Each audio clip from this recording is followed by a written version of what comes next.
Judicial Watch filed a federal lawsuit seeking to force the CIA to disclose any involvement in the January 6th Capitol riot. Here to break this all down with us is Tom Fitton, president of Judicial Watch. So, Tom, thanks for joining us today. Let's start with the beginning. Why did you guys file this lawsuit, and where do you want it to go? Well, we had gotten documents not too long ago, surprisingly, frankly, showing that the CIA had teams there who were responding, if I recall correctly, to the alleged pipe bombs found near the RNC and DNC, and they had other folks on standby. This was astonishing news to us. We didn't know the CIA had operators deployed on January 6th at the U.S. Capitol. And I'm sure it's a surprise to Americans that the CIA was conducting law enforcement activities here in America. And so we followed up with a comprehensive FOIA request for records about what the CIA was doing at the Capitol on January 6th. We got the proverbial hand to the face, so we've sued in federal court for the records. Well, obviously, CIA is not supposed to be running around doing here what it's supposed to do overseas. But on the other hand, at the time, I had the feeling of like any intelligence agency in the world that doesn't have at least one guy sort of hanging around a lamppost, keeping an eye on what's going on, probably the head of that agency deserves to be fired. So not all that surprising to find out CIA is involved, but, they can't be too happy about disclosing any of this information. They're always notoriously tight-lipped. What if they just don't reply? Well, they have to respond, and that's the wonderful thing about the FOIA law and the American system, the legal system. We go into court, and the CIA now has a month or two to respond to our lawsuit, and they have to tell court what documents they have, or if they don't even want to look for the documents, what would be the basis for that, which is an argument the CIA likes to use. We can't even tell you if we have documents one way or the other. But to me, this is more of a straightforward request. It doesn't talk about foreign intelligence and things like that. Obviously, we're not going to get, the keys to the kingdom in that regard. But law enforcement personnel working for the CIA on the ground on January 6th, certainly that ought to be disclosable or disclosed to the American people, the details of that. You're looking for details of 6 different areas involved in your lawsuit. Can you go into just some of the details that you're looking for? Oh, you're going to have them in front of you, and I don't have them in front of me. There's shots fired inside the Capitol, a person shot inside the Capitol, requests for CIA support or assistance to the Capitol, bomb technicians, and accelerating or explosive canine devices, and any after-action reports about January 6th events in Washington, D.C. So why are all of those different areas mentioned? Because those are the areas that we think the CIA was likely to be involved in. And given the prior documents we have, certainly with the explosive devices that were found, that was really specific to the CIA. And after action reports, that's the sort of document that's created by law enforcement when they're involved in situations such as the January 6th disturbances. So all of this is basic information that would be provided by any other law enforcement agency or any other federal law enforcement agency.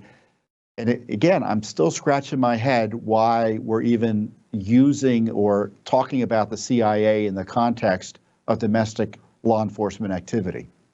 As you know, Tom, there's been a lot of scuttlebutt in and around D.C. these days about that pipe bomb that was allegedly discovered. We're still, kind of trying to unravel that one. Do you think that that has any bearing on the kinds of documents that the CIA might have to furnish if indeed they're going to do so? Well, it might be providing an excuse for them to not provide documents. The government likes to, if there's something is ongoing, they haven't figured out allegedly what happened yet, they pretend that documents about the response to the investigation and the investigation of it should be withheld from the public. In my view, these are documents that are aside from the ongoing investigation.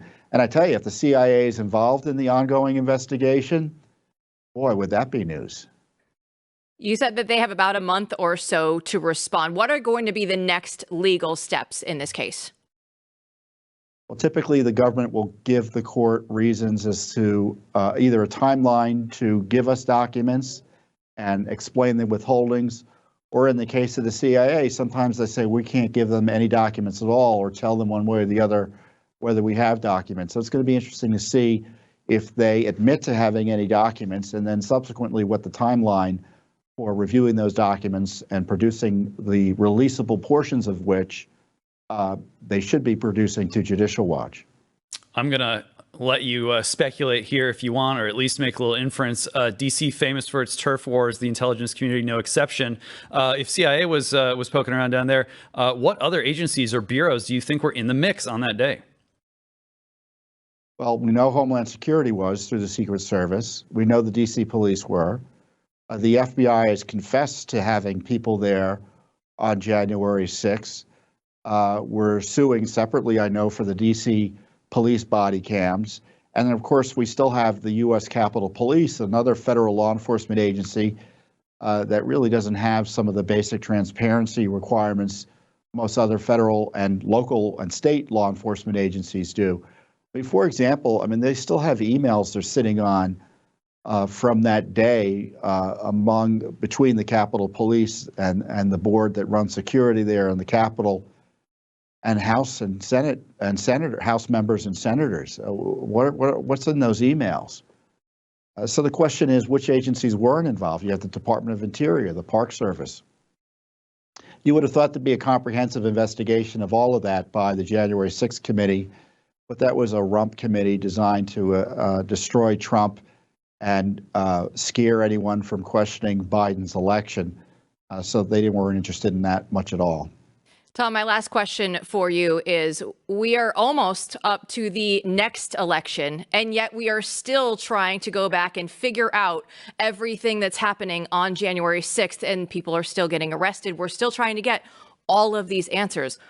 We know government is notoriously slow at everything that they do, but why are we still waiting for answers from something that happened so long ago? Well, the first answer is usually the best one. They're just slow. The second answer, it's politics. They don't want the documents to come out. Otherwise, we would have gotten them. The fact that they ignored the request completely illustrates that the CIA thinks they're above the law.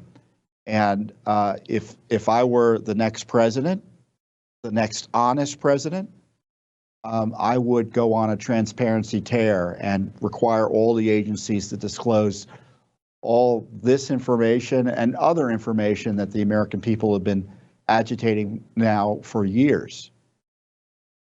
Well, Tom, thanks so much for joining us today, and best of luck with this lawsuit going forward. Thank you, guys. Appreciate it.